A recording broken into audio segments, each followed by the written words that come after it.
Salut à toutes et à tous, c'est Manu pour la chaîne No Suicide Carp. À l'heure où je poste cette vidéo, enfin là au moment où je la tourne, on est mardi.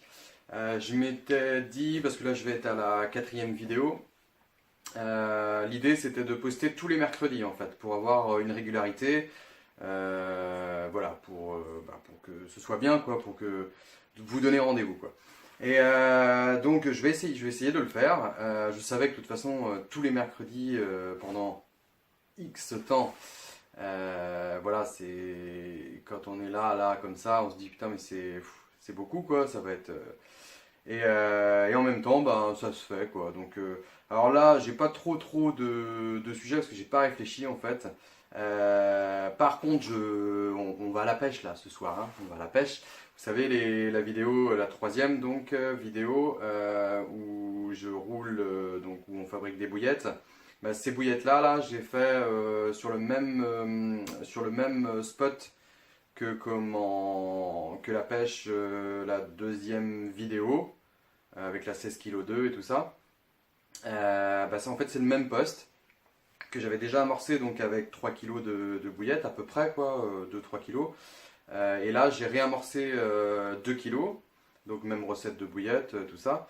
Et je vais cette nuit. Donc ça sera le sujet de la vidéo de mercredi, pas demain, mais de mercredi la semaine prochaine. Voilà, je voulais vous montrer un petit peu parce que sur les autres vidéos, j'ai vu que je vous ai pas montré avec quoi je pêchais en fait. Puis j'ai un collègue, il m'a dit, bah Manu, tu montres pas avec quoi tu pêches. Bon bah d'accord, alors je vais montrer. Donc moi je pêche avec, là par exemple c'est des petites cannes en 10 pieds. Donc les 10 pieds, j'étais pas trop pour au départ, j'avais peur un petit peu. J'ai mon cousin qui s'y est mis, il va se reconnaître. Et en fait après je me suis dit bah tiens, quand j'en ai pris une en main en magasin, je me suis dit en fait finalement c'est pas mal quoi. Donc j'ai tenté et franchement j'ai adhéré carrément quoi, puisque j'en ai pris du coup 4. Alors je suis pas du tout regardant enfin, on va dire, je suis pas exigeant en termes de canne et tout ça. Enfin, j'aime bien les trucs qui ont un bon rapport qualité-prix, quoi. Et donc là, c'est une petite, j'ai une paire de cannes Daiwa, les Spitfire, qui se font plus d'ailleurs. C'est les 2 fois, c'est des fins de série que j'ai pris en fait chez mon détaillant. Et j'ai 2 Odessa Pro West aussi, qui sont bien sympas, un peu plus raides, en 10 pieds, pareil. Les moulinets, je suis resté sur les Okuma. Ça, c'est des Okuma, j'en ai pris 4 du coup. Enfin, j'en ai pris 2 pour ma première paire et puis j'en ai repris 2 pour ma 2e paire, tellement j'en suis content quoi. C'est des Okuma. Bah attendez, la boîte elle est là-haut. Et ça va être plus simple. Les boîtes. Et vous voyez, il y a même le prix 89,95 € le.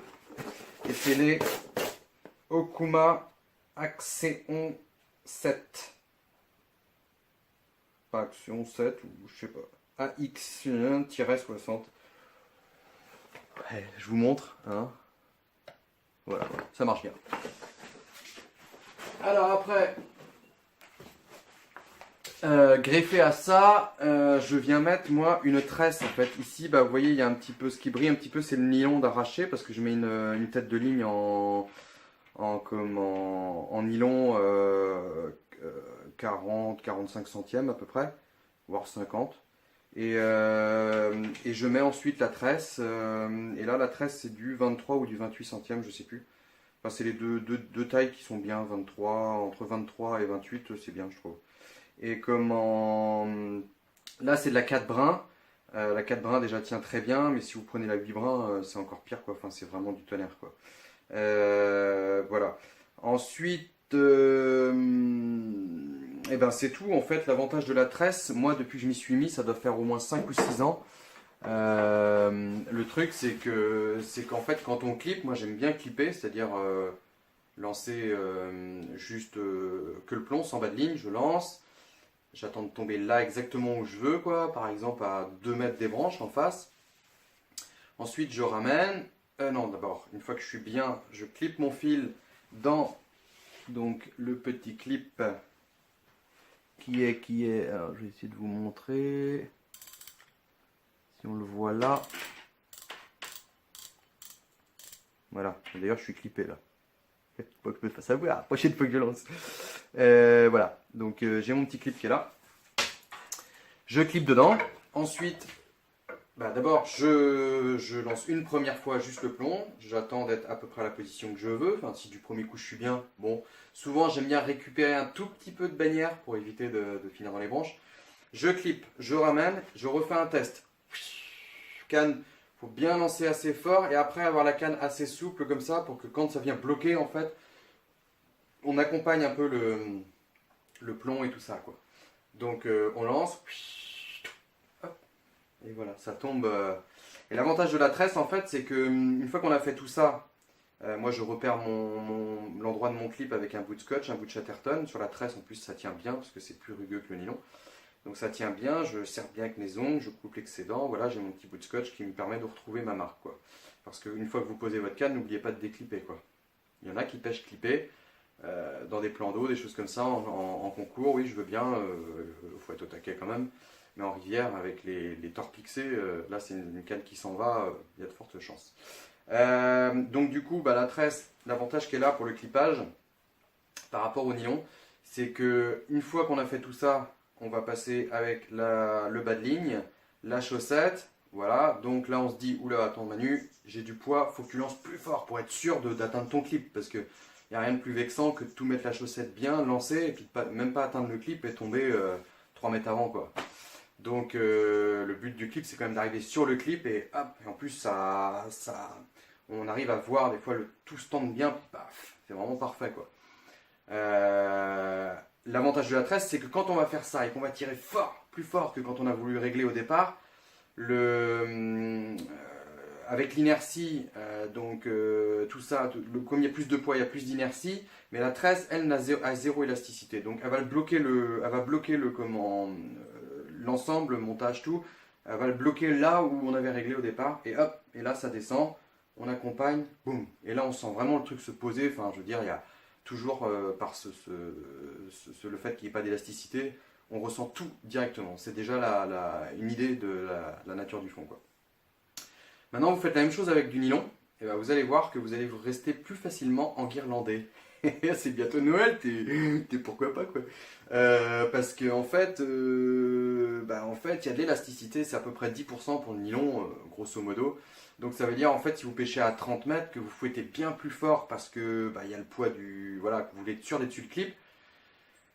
Arriver en tension quand vous allez bloquer sur le clip, là ça peut prendre facilement, peut-être pas 3 mètres, 10% ça voudrait dire ça, mais ça va vous prendre au moins un bon mètre ou 1,50 m de toute façon, c'est sûr. Et donc c'est là qu'on finit en guirlandais, quoi. Et puis si ça arrive la nuit, voilà quoi. Donc c'est pour ça que j'adore la tresse. Quand je pêche fil donc détendu, la carpe elle prend 50 cm, 1 mètre, ça y est, boum, c'est tendu quoi. Parce que là, une fois de plus, sur toute la longueur sortie, il y a zéro élasticité. Donc, et contrairement à ce qui se dit dans les articles de magazine où on nous dit oh attention parce qu'à la tresse on décroche plus souvent, moi je suis pas d'accord. Je suis pas d'accord parce que depuis voilà, les 5-6 ans que je pêche à la tresse, j'ai pas fait plus de décroches que au nylon avant. Ou, voilà, je décroche pas plus que ça arrive. La dernière vidéo j'ai fait une décroche là en pleine eau, je sais pas pourquoi mais je veux dire ça arrive, mais ça arrive au nylon aussi, puis franchement ça arrive pas plus quoi. Ça arrive pas plus. Moi je trouve que ça a que des avantages la tresse, à mon sens. Voilà. Donc ce soir on va à la pêche. Ce sera donc comme je disais la vidéo de la semaine prochaine. Celle-ci je vais la faire assez courte. Je vous raconte juste ça un petit peu. Je vous ai montré un petit peu avec quoi je pêchais. Et je voulais aussi vous dire, la dernière fois je vous ai dit que donc ça allait changer pour moi. Je suis artisan à l'heure actuelle et en fait je vais recréer un statut de micro-entreprise. Parce que là actuellement je suis en SARL associé, donc je cède mes parts à mon associé. Et je vais créer un statut de micro-entreprise, auto-entrepreneur, mais ça se dit plus maintenant apparemment, donc on dit micro-entreprise. À activité mixte, c'est-à-dire qu'en fait j'ai créé là actuellement un site e-commerce autour de la pêche. Et à côté de ça, comme je sais que mon site e-commerce il va sûrement pas me faire vivre avant combien de temps, je sais pas. Surtout que je veux développer des produits pour mettre sur mon site e-commerce et que voilà, pour l'instant j'ai les idées, j'ai commencé à faire des choses, mais il faut que, voilà, faut que ça avance, tout ça, que ça se prépare. Donc à côté de ça, je ferai de la motorisation de portail pour m'assurer un salaire. Voilà quoi, donc et puis peut-être des petits travaux, enfin pour garder un petit peu ce que je suis en train de faire actuellement, mais en version micro-entreprise, voilà, moins de charges, tout ça. Et donc pour en revenir au site e-commerce, il est en ligne actuellement en fait, je vous mettrai le lien dans la description. Faut pas, voilà, il y a No Susai parce qu'il s'appelle No Susai Carp en fait le site tout simplement. À l'heure actuelle, c'est une sélection de produits que j'ai faite donc qui ne m'appartiennent pas en fait, hein, qui sont voilà, c'est juste chez les fournisseurs.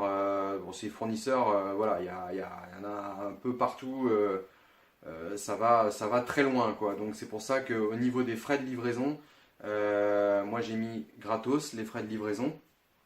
Parce qu'en fait on est entre 2 et 4 semaines de délai pour que vous receviez le truc chez vous quoi. Après c'est une méthode de travail avec les fournisseurs qui est peu commune quoi. Enfin c'est un peu du flux tendu, enfin bref. Je vous ai pas les détails. En tout cas, allez faire un tour si vous voulez. Vous allez voir les produits que je propose, que j'ai sélectionnés quoi. Que dire de plus? Bah c'est tout. Après, donc ça, c'est des produits donc, que j'ai sélectionnés, mais après, je veux comment créer mes propres produits, créer ma propre marque, sûrement NSC. Voilà, avec des produits, j'ai des idées autour de la pêche de la carpe, même autour de la pêche du silure aussi, qui se développe pas mal, et je pense qu'il y aura toujours des choses à créer, et voilà. Donc, c'est tout. Moi, je vous dis à tout à l'heure, on va aller à la pêche, hein? Donc vous la verrez comme je disais mercredi prochain, l'autre vidéo. Et celle-ci, c'est tout ce que j'ai à dire. J'ai l'impression que j'ai une petite saleté là. Oui, dis donc. Et puis voilà, vous avez vu, hein, j'ai commencé à aménager un petit peu là en fait, enfin vraiment commencé. Hein. J'avais oublié que j'avais des racks métalliques comme ça que j'avais récupérés. Super costaud et tout, c'est nickel. Alors vous voyez la machina qui est là. Oh, ça c'était un bateau amorceur. Oh. Ça c'était un bateau, oui tout poussiéreux. C'était un bateau amorceur fabrication maison, ça on a fait ça avec des collègues. Voilà. Avec le petit écran derrière qui me donnait la tension et tout. Mais finalement je m'en sers plus. Regardez dedans, mais je crois que j'ai même démonté des trucs.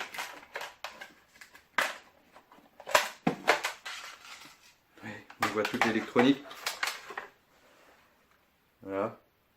Et on voit que, parce que le moteur, en fait, le moteur il est là-dedans, là. Il est en ligne avec le tube des tambours et l'hélice. Et on voit les fils du moteur, et en fait, je crois que j'ai fait sauter le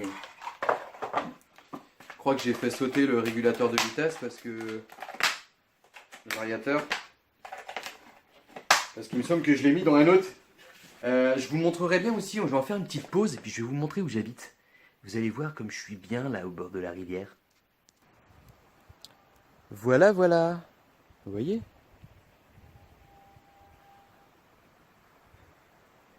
Ici, là, alors que je me situe bien par rapport au truc, ici, là, il y a un barrage en fait. Voilà. Et ici, c'est une rivière canalisée. Et ça repart ici vers un canal. Et ici, en fait, tout droit, là, c'est l'Oust après, non canalisé.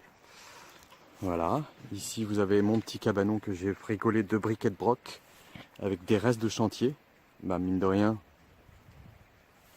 Ici vous avez l'annexe dans laquelle, mon atelier en fait, dans laquelle je vous fais les vidéos. Voilà, et ici vous avez ma maison. Voilà, avec une grande baie plein sud qui est vraiment, en plus qui donne sur l'eau quoi. Donc ça veut dire que le soir dans le canapé, je peux regarder la rivière. Oh c'est beau. Et une petite piscine hors sol qui n'a pas coûté très très cher.